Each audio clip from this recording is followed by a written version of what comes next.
Hi friends, நம்ம இன்றைக்கி இந்த வீடியோவில் ஒரு ஸ்லீவ் போர்ஷன் தான் பார்க்க போகிறோம். ஆல்ரெடி நான் நெக் டிசைனுக்கு வீடியோ அப்லோட் பண்ணியிருக்கேன்.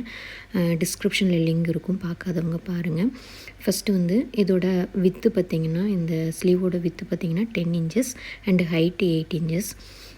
ஃபஸ்ட்டு 2 லைன் சரி த்ரெட் கொடுத்துக்கோங்க. அடுத்து பாருங்கள், ஒரு 2 இன்ச்சஸ்க்கு 2 இன்ச்சஸ் அந்த மாதிரி ஒரு ஸ்கொயராக ஒரு கார்டு டெம்ப்ளேட் ரெடி பண்ணிவிட்டு இதை நம்ம ட்ரா பண்ண போகிறோம். ஆக்சுவலி இந்த ஸ்லீவ் ஒரு செக்குடு ஸ்லீவு. அந்த செக்குடில் நம்ம டிசைன் பண்ண போகிறோம்.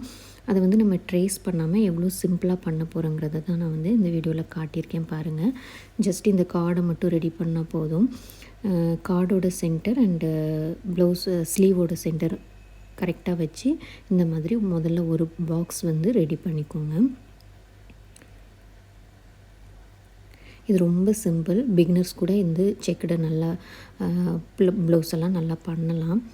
ட்ரேஸ் பண்ணணுங்கிறது அவசியம் இல்லை. ஸ்கேல் வச்சு போடும்போது நம்மளுக்கு மெஷர்மெண்ட் மாறதுக்கு சான்சஸ் இருக்குது. அதனால தான் இந்த மெத்தடை ஃபாலோ பண்ணுங்கள். இப்போ மேலே முடிச்சாச்சு. அகெயின்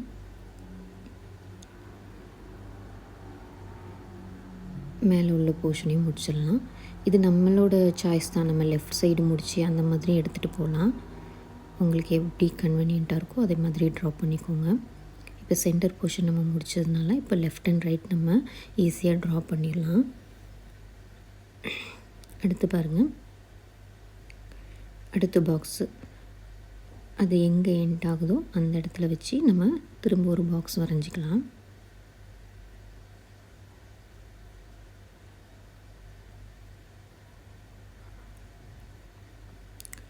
அடுத்து ரைட் சைடு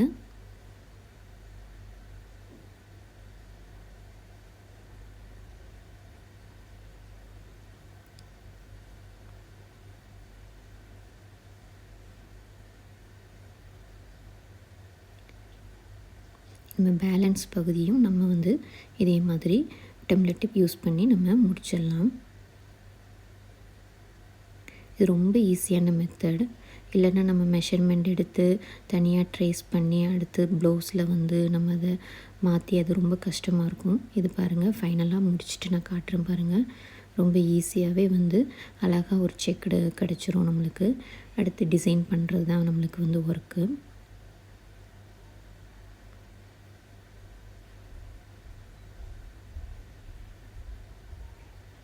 அவ்வளோதான், முடிஞ்சுது.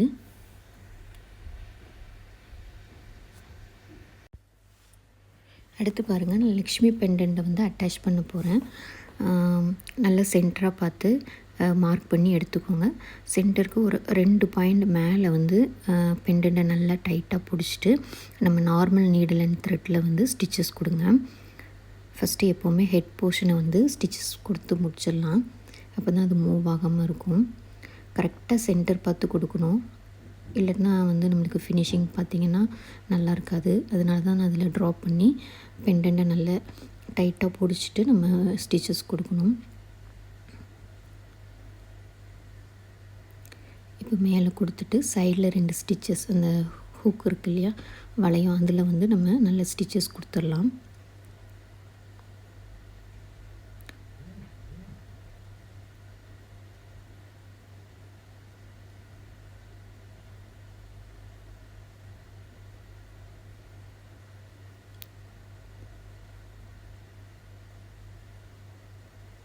நல்லா கொடுத்துட்டு அடுத்துக்கு 2 சைட்லேயும் கொடுக்கணும். பாருங்கள், இந்த ஹோல் இருக்கு இல்லையா, டிசைனில் உள்ள ஹோல், அதை வச்சுட்டு அதிலேருந்து எடுத்து நம்ம நல்லா டைட் பண்ணிடலாம்.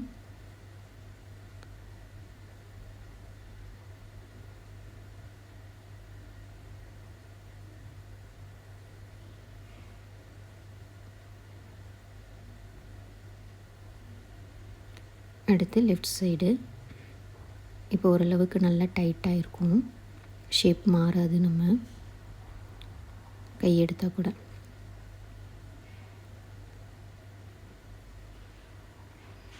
இதை முடிச்சுட்டு நான் நாட் மட்டும் நான் ஆரி நீடலில் வச்சு போடுவேன் பாருங்கள்.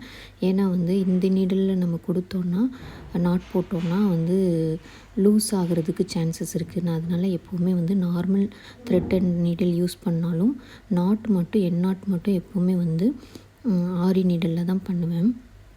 பாருங்கள், எக்ஸ்ட்ரா நான் வந்து ஆரி நீடலையும் யூஸ் பண்ணி ஒரு 2-3 ஸ்டிச்சஸ் சேஃப்டி பர்பஸ்க்காக போட்டுடுறேன்.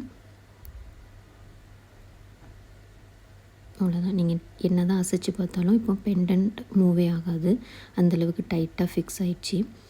அடுத்து பாருங்கள், அந்த பெண்டண்ட்டை சுற்றி ஒரு ஃப்ரீ ஹேண்டாக வந்து ஒரு ஆர்ச் டிசைனில் ட்ரா பண்ணிக்கோங்க. இனிமேல் பெண்டண்ட்டை சுற்றி நம்ம என்ன ஒர்க் பண்ண போகிறோம் அப்படிங்கிறது தான் நம்ம பார்க்க போகிறோம். இந்த வீடியோவை நான் ஸ்ப்ளிட் பண்ணி தான் போட்டிருக்கேன், ஏன்னா ரொம்ப லென்த்தியாக இருக்குங்கிறதுனால ஒரு 3 வீடியோவை அப்லோட் பண்ண போகிறேன். இந்த போர்ஷனில் நம்ம பார்டர் டிசைன் தான் முடிக்க போகிறோம். இப்போ ஒரு ஆர்ச் ட்ரா பண்ணோம் இல்லையா, அந்த ஆர்ச்சுக்கு வந்து ஃபஸ்ட்டு ஒரு லைன் வந்து 3mm பீடில் நம்ம ஒரு ஸ்டிச்சஸ் கொடுத்துடலாம். எப்போதும் சொல்கிற மாதிரி 3mm பீடெலாம் யூஸ் பண்ணும்போது சிங்கிள் பீடுக்கு ஒரு ஸ்டிச்சஸ் கொடுங்க. அப்போ தான் வந்து டைட்டாக இருக்கணும், ஸ்டிச்சஸும் டைட்டாக இருக்கணும், மூவ் ஆகாமல் இருக்கும். அண்ட் நீடல் பார்த்திங்கன்னா துளி பிராண்டில் 24. த்ரெட்டு பாருங்கள், வந்து தின் ஜரி த்ரெட் யூஸ் பண்ணியிருக்கேன்.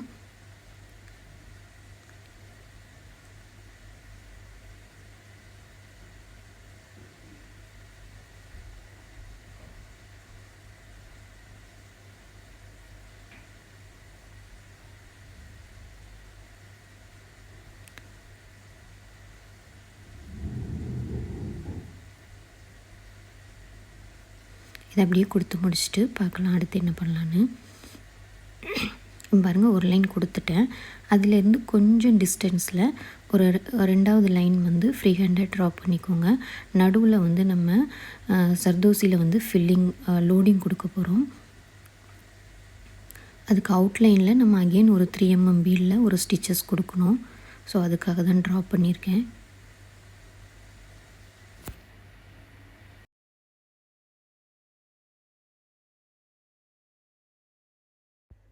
இப்போ பாருங்கள், நடுவில் மட்டும் நம்ம ஒரு லைன் வந்து பெரிய சர்தோசியில் பேஸாக கொடுத்துடலாம். நம்ம கொடுக்க போகிறது வந்து எம்போஸ்ட் லோடிங்கிறதுனால நம்ம வந்து பேஸ்க்கு மட்டும் ஒரு சர்தோசி யூஸ் பண்ணி ஒரு லைன் கொடுத்துடலாம்.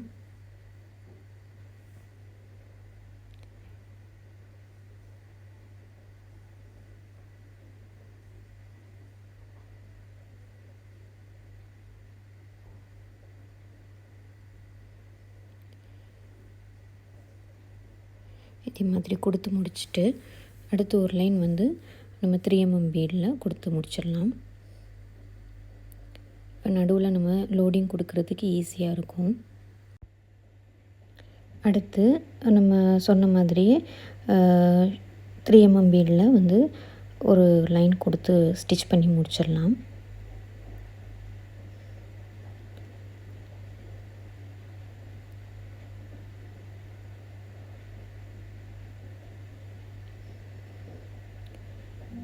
இதையும் முடித்தாச்சு. இப்போ பாருங்கள், ஃபைனலாக வந்து சென்டர்லேருந்து த்ரெட் எடுத்துக்கோங்க. ஒரு 3mm பீடு அண்டு சுகர் பீடை யூஸ் பண்ணி ஒரு அரும்பு டிசைன் மட்டும் நம்ம இந்த ஆர்ச்சை சுற்றி கொடுத்துடலாம்.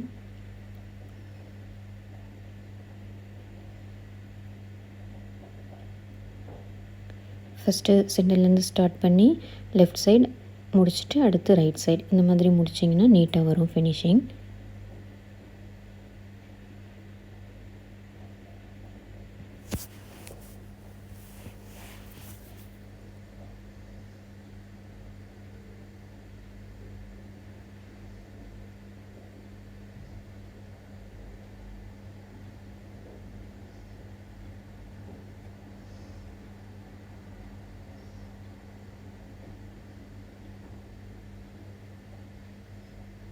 இந்த மாதிரியே 2 பக்கமும் ஸ்டிச் பண்ணிடுங்க. ஸ்டிச் பண்ணி முடிச்சுட்டு அடுத்து நம்ம நடுவில் வந்து சர்தோசி லோடிங் எப்படி கொடுக்கலாங்கிறது பார்க்கலாம். இப்போ பாருங்கள், சர்தோசி நல்ல ஈக்குவல் சைஸஸில் பிசுறு இல்லாமல் கட் பண்ணி எடுத்துக்கோங்க. நான் இப்போ நார்மல் நீடல் வச்சு தான் வந்து லோட் பண்ண போகிறேன். ரொம்ப சின்ன நீடலாக எடுக்கணும், அப்போ தான் சர்தோசி வந்து நம்மளுக்கு உள்ளே என்ட்ராகும். நார்மல் த்ரெட்டு காட்டன் த்ரெட் எடுத்துகிட்டு சென்டர்லேருந்து ஒவ்வொரு சைடாக நம்ம ஃபில் பண்ணுவோம். இது வந்து ஆரி நீடில் யூஸ் பண்ணியும் ஃபில் பண்ணலாம். நார்மலாக நான் ஆரி நீடில் தான் யூஸ் பண்ணுவேன். எனக்கு வந்து நார்மல் நீடிலில் வந்து கொஞ்சம் டைம் எடுக்கும். பட் இப்போ நார்மல் நீடில் வந்து சர்தோசி நிறைய பேர்த்துக்கு ஸ்டிச் பண்ண வராது இல்லையா, அதனால் நார்மல் நீடல்லே நான் வந்து இதில் காட்டியிருக்கேன் பாருங்கள். ஸோ வந்து பிகினர்ஸ்க்கு வந்து கொஞ்சம் ஈஸியாக இருக்கும். எப்போவுமே ஆரி நீடல்லையே வந்து நீங்கள் ஸ்டிச்சஸ் கொடுத்து பழகுங்க. அதுதான் ரொம்ப கம்ஃபர்டபுளாக இருக்கும் உங்களுக்கு. ஃபஸ்ட்டு இனிஷியலாக தான் வந்து கற்றுக்கிறதுக்கு கஷ்டமாக இருக்கும். அடுத்து போக போக உங்களுக்கு ப்ராக்டிஸ் பண்ண பண்ண வந்து ஈஸியாகிடும். அடுத்து நார்மல் நீடலில் பண்ணுறது தான் உங்களுக்கு ஒரு மாதிரி கஷ்டமாக டைம் எடுக்கிற மாதிரி ஃபீல் ஆகும். இந்த மாதிரி கொஞ்சம் கேப்பே இல்லாமல் நல்ல ஸ்டிச்சஸ் கொடுத்துருங்க. இன்னொரு விஷயம் வந்து நீங்கள் வந்து இப்போ பாருங்கள், நான்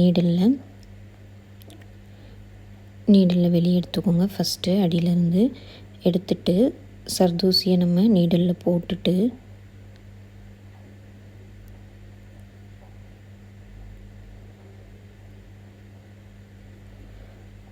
அடி வரைக்குமே இழுத்து விட்டுருங்க. நீங்கள் அப்படியே ஸ்டிச்சஸ் கொடுத்தீங்கன்னா அங்கங்கே சிக்கிக்க வந்து சான்சஸ் இருக்குது. ஸோ அடியில் இழுத்து விட்டோம்னா நம்மளுக்கு வந்து எங்கேயுமே வந்து சிக்காது. ஸோ இந்த ஒரு இது மட்டும் ஞாபகம் வச்சுக்கோங்க.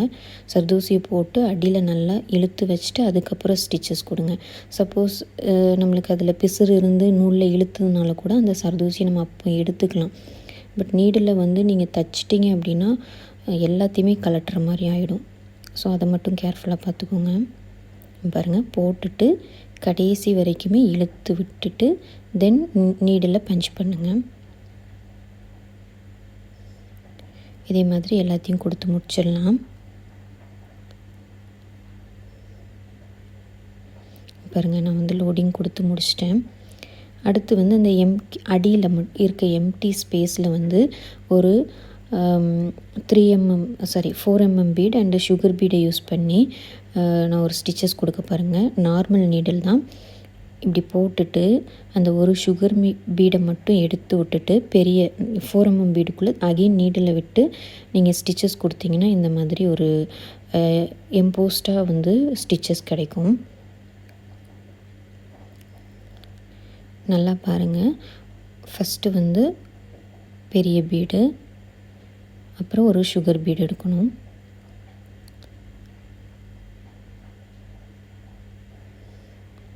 ஃபோர் எம்எம் பீடு, அப்புறம் ஒரு சின்ன சுகர் பீடு எடுத்துக்கோங்க.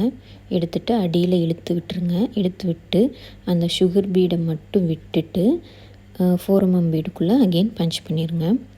இது பார்க்குறதுக்கு நல்லா எம்போஸ்டாக இருக்கும். இதே மாதிரி இந்த பக்கம் கொடுத்துடலாம். அடுத்து லக்ஷ்மி சுற்றி கொஞ்சம் ஸ்பேஸ் இருக்குது இல்லையா, அதில் நல்ல க்ளூ அப்ளை பண்ணிவிட்டு நம்ம வந்து ஜர்கான் ஸ்டோனை வந்து அப்படியே அதில் பேஸ்ட் பண்ணிடலாம். ஸோ நம்மளுக்கு வந்து ஸ்பேஸ் இல்லாமல் நீட்டாக இருக்கும், எல்லா பக்கமே ஒர்க் பண்ண மாதிரி இருக்கும். நல்ல நெருக்கமாக ஸ்டோனை வந்து நல்லா பேஸ்ட் பண்ணி விட்டு ஸ்டிக் பண்ணி விட்டுருங்க.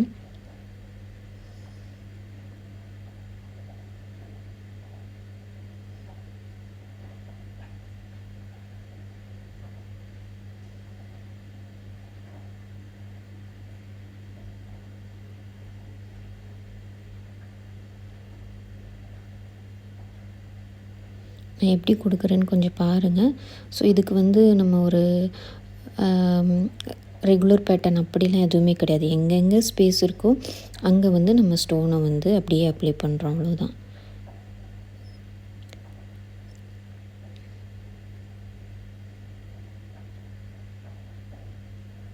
ஏன்னா இந்த ஸ்பேஸ்க்குள்ளே நம்ம வேறு எந்த ஸ்டிச்சஸும் கொடுக்க முடியாது. அதே சமயம் வந்து அது அப்படியே ஃப்ரீயாகவும் விட முடியாது இல்லையா, அதனால தான் நான் வந்து இந்த ஸ்டோனை வந்து அப்படியே ஸ்டிக் பண்ணி விட்டுடலாம். இது நல்லா ட்ரை ஆனதுக்கப்புறம் ஃபினிஷிங் நல்லாயிருக்கும். பெண்டன்ட்டுக்கு லெஃப்ட் அண்ட் ரைட் சைடில் வந்து நான் இப்போ அடியில் கொடுத்துருக்கேன் இல்லையா, 4 mm bead and sugar bead use பண்ணி ஒரு எம்போஸ்டு ஸ்டிச் அதை தான் கொடுக்க போகிறேன். அதை கொடுத்துட்டு நான் காட்டுறேன் பாருங்கள். இப்போ பார்த்தா தெரியும். அதே சமயம் வந்து நம்ம நெக் டிசைனில் யூஸ் பண்ண பார்டரையும் அப்படியே வந்து இங்கே அந்த ஸ்டிச்சஸ்லாம் யூஸ் பண்ணி டிசைன் கம்ப்ளீட் பண்ணிட்டேன். நான் ஆல்ரெடி சொல்லியிருந்தேன்னா வந்து நெக் டிசைனில் வந்து என்ன பண்ணியிருப்பேன்னா 4mm பீட் சுகர் பீடை வந்து அப்படியே ஸ்ட்ரைட் ஸ்டிச்சஸில் கொடுத்துருப்பேன். இங்கே பாருங்கள் எம்போஸ்டாக கொடுத்துருக்கேன். இது எதுக்கு நம்ம நெக்கில் கொடுக்கும்போது இந்த அதாவது சுகர் பீடு எம்போஸ்டாக இருக்குது இல்லையா, அந்த கேப்பில் வந்து நம்ம முடியோ இல்லை நம்ம பூ வைக்கும்போதோ அது மாட்டிக்க சான்சஸ் இருக்குது. பட் ஸ்லீவில் கொடுக்கும்போது பார்த்திங்கன்னா நம்மளுக்கு அந்தளவுக்கு டிஸ்டர்பன்ஸ் ஆகாது. அதனால தான் நான் நெக்கில் வந்து அதை வந்து அது 4mm bead and sugar bead அப்படியே ஸ்ட்ரைட்டாக ஸ்டிச்சஸ் கொடுப்பேன். இது கொடுத்துருக்கேன். இதில் வந்து எம்போஸ்டாக கொடுத்துருக்கேன். நீங்கள் வேணும்னா அங்கேயுமே நெக் டிசைன்லேயுமே இந்த மாதிரி கொடுக்கலாம். பார்க்குறதுக்கு நல்லா தான் இருக்கும். பட் நம்மளுக்கு அன்கம்ஃபர்டபுளாக இருக்கும். அதனால தான் வந்து நெக் டிசைன் எப்போவுமே கம்ஃபர்டபுளாக இருக்கிற மாதிரி, அது முடி இழுக்காத மாதிரி நம்ம வந்து ஸ்டிச்சஸ் எப்போவுமே கொடுக்கணும். பர்டிகுலராக நம்ம வந்து ஹெவியாக ப்ரைடல் டிசைன் பண்ணும்போது அதை ரொம்ப மைண்டில் வச்சுட்டு பண்ணணும். நம்ம ட்ரெஸ்ஸிங் வந்து நம்மளுக்கு வந்து டிஸ்டர்பன்ஸாக இருக்கக்கூடாது. இந்த டிசைனோட அடுத்த பார்ட் வந்து நான் நெக்ஸ்ட் வீடியோவில் அப்லோட் பண்ண போகிறேன். ஸோ கண்டினியூஸாக பாருங்கள். வீடியோ பிடிச்சிருந்தால் லைக் பண்ணுங்கள், ஷேர் பண்ணுங்கள். சப்ஸ்கிரைப் பண்ணாதவங்க பண்ணி வச்சுக்கோங்க. தேங்க்யூ.